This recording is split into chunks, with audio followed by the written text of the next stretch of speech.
Tánaiste, the government has promised ending the sale of petrol and diesel cars by 2030 and introducing over 1 million electrically propelled vehicles by 2030. In the last 12 months, electric vehicles has doubled. The government intends that the function of the ESB e-cars, which was introduced in 2010, is to hasten the transition of these 1 million electric vehicle cars away from the dirt, the poisoning, the pollution, and the hydrocarbon fuel to lovely green fuel transportation as quickly as possible.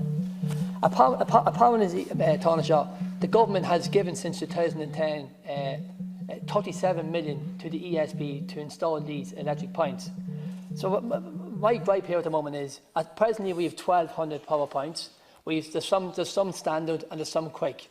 So if I divide 1,200 into 37 million, means that each one of these power points would have cost 30,000 apiece. Now, going forward, no way can anyone expect to pay 30,000 for an electric point. Basically what they are is, it's just a pole with an ESB connection and everything else. I'm just trying to say, Tánaiste, we're looking for value for money.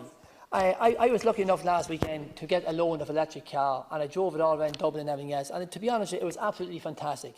But the problem I had again was trying to find a power point, trying to find a quick one, with maybe get me back home to the dog, or sitting down in a car park or something in Dublin for 9 hours.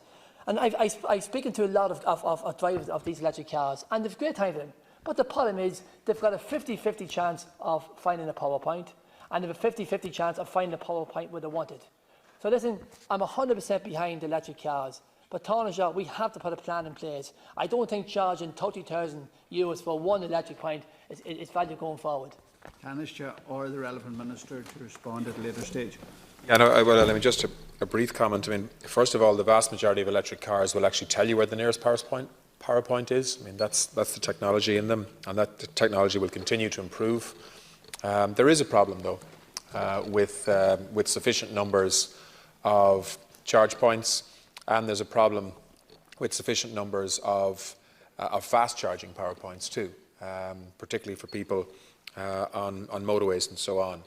That's improving, though, and I think you'll see a very significant increase in the pace of rollout of power points across the country in the coming years.